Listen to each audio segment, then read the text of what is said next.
जैसा कि 12th class के लिए रिलेशन टॉपिक का थ्योरी का वीडियोज बना दिया गया था और अपलोडेड भी है। तो आज सवाल की बात करते हैं कि रिलेशन से रिलेटेड, क्योंकि हर बार 12th बोर्ड के एग्जाम्स में एक सवाल दो सवाल हमेशा आते ही रहता है।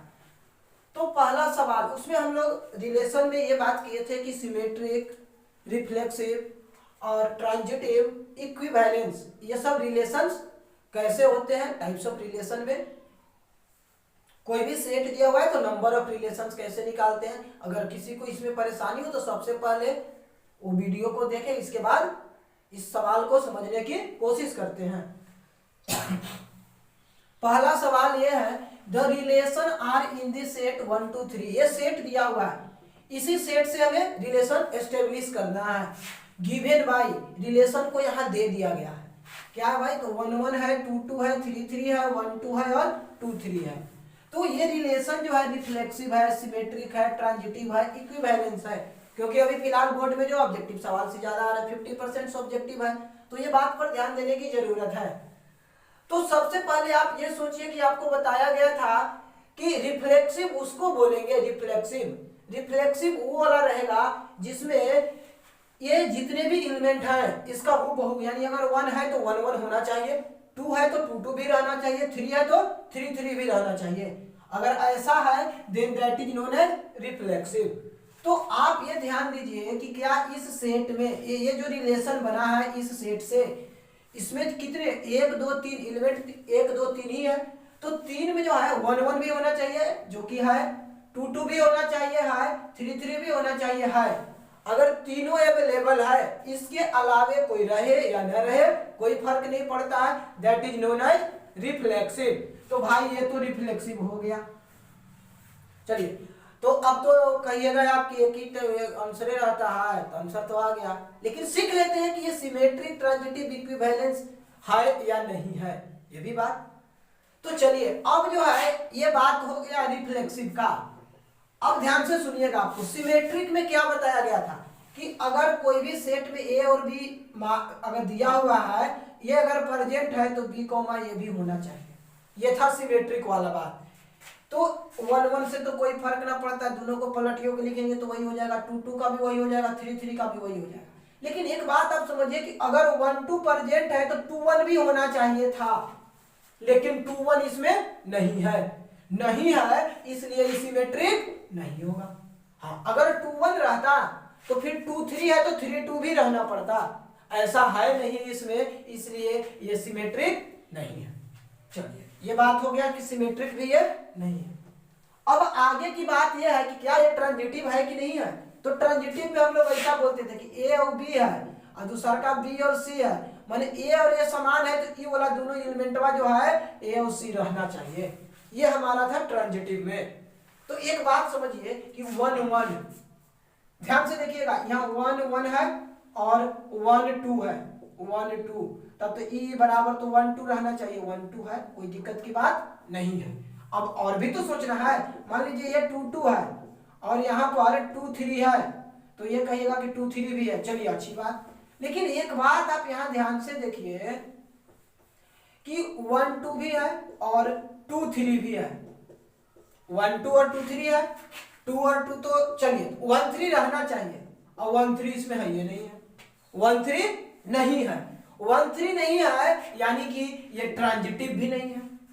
और इक्विवेलेंस रिलेशन उस रिलेशन को कहते हैं जो रिफ्लेक्सिव भी रहे, सिमेट्रिक भी रहे और ट्रांजिटिव भी रहे। तो ये दो है, ये नहीं है, तो इक्विवेलेंस की तो बात ही नहीं आएगा।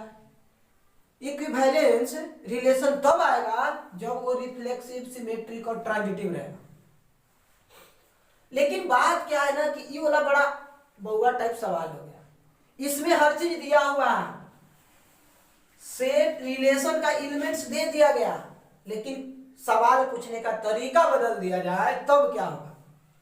और सिंपली ये सवाल जो है सब एनसीईआरटी लेवल के सवाल है, एनसीईआरटी बुक से ही है। अब देखिए, ये वाला तो बात हो गया कि ये जो है रिलेशन हमारा रिफ्लेक्सिव ही होगा, सिमेट्रिक, ट्रांजिटिव और इक्विवेलेंस नहीं होगा। इक्विवेलेंस क्यों नहीं होगा, क्योंकि ये सिमेट्रिक और ट्रांजिटिव हुआ ही नहीं। अगर तीनों एक साथ होता then this relation is equivalence. आगे की बात करते हैं। सेकेंड क्वेश्चन को देखिए आप ध्यान से। इस क्वेश्चन और उस क्वेश्चन में अंतर क्या है? इस क्वेश्चन में आपको रिलेशन बना के दे दिया, ये आपको सेट बिल्डर फॉर्म में लिखा और ये लिख दिया रोस्टर फॉर्म में। जैसे आप सेट थ्योरी पढ़े होंगे तो सेट थ्योरी लिखने का दो मेथड था, सेट बिल्डर और रोस्टर फॉर्म में, ये लिख दिया रोस्टर फॉर्म। तो अब ये रोस्टर फॉर्म में ये शब्द में लिखा हुआ है, तो इससे हमको बनाना होगा अब सेट बिल्डिंग। तो इसको जो है ना पीछे वाले सवाल में ये डिफरेंस है कि इसमें सेट बना करके दे दिया आपको रिलेशन में, लेकिन इस सवाल में सेट बना करके नहीं दिया, बशर्ते इसमें लिख दिया गया कि ऐसा होगा। तो सबसे पहला काम यह होगा, देखिए इसको क्या लिखा है कि रिलेशन जो है x, y, इसमें सेट्स आएंगे x, y वाला, उसमें भी y is such that y कैसा होगा, y is equal to x plus 5 और x की वैल्यू लेस देन 4 होगा।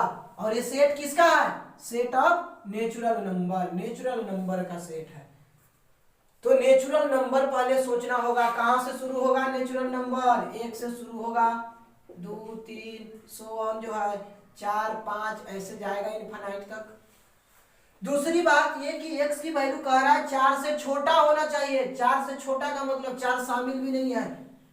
अगर यहाँ इक्वल टू दे देता तो 4 शामिल भी रहे, फिर आंसर बदल जाएगा। फिर देखिए यहाँ 4 शामिल नहीं, तो यानी कि 3 तक, तो 1 2 3 ले एकरे जैसा सेट यहाँ 1 2 3 दिया था और यहाँ natural number x less than 4 करके दे दिया। तो यानी कि अब y की वैल्यू, तो x की वैल्यू कितना पुट करना है? 1 पुट करके पहले देखते हैं। तो y की वैल्यू कितना आ जाएगा? 5 और 1 6। x की वैल्यू 2 पुट करते हैं तो 5 और 2 7। x की वैल्यू 3 पुट करते हैं 3, तो 5 और 3 8। 5 और 3 क्या हो गया? 8 हो गया। तो 3, 8, ये यही बात है। तो यहां पर इतने ही बनेंगे। x की वैल्यू जो है लेस देन 4 ही रखना है, y का वैल्यू मिलकर के हमको बन गया। अब ये जो रिलेशन बना, ये जो रिलेशन बनकर के आया है, ये अब सोचना होगा कि कौन सा रिलेशन है। सबसे पहले अगर सिमेट्रिक की बात करें तो 1 6 है तो 6 1 भी होना चाहिए था, जो कि नहीं है। तो नहीं है तो सिमेट्रिक नहीं होगा। रिफ्लेक्सिव की बात करेंगे तो 1 2 3 है इस सेटवा में, तो ओकरा 1 1 भी होना चाहिए, 2 2 भी होना चाहिए, सब होना चाहिए था, लेकिन ऐसा नहीं है, रिफ्लेक्सिव भी नहीं है।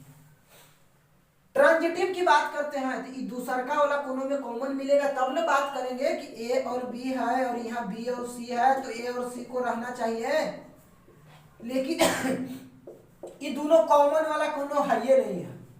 तो है ही नहीं तो जरूरत ही नहीं पड़ा, अगर शामिल नहीं रहता तब ना ट्रांजिटिव नहीं होता। अब शामिल उस तरीके का कोई मिला ही नहीं, यानी ट्रांजिटिव है। ट्रांजिटिव है। अगर ट्रांजिटिव कब नहीं रहता? जब कोई कॉमन वाला रहता और बाद ए और सी वाला एलिमेंट नहीं रहता, तब ट्रांजिटिव नहीं होता।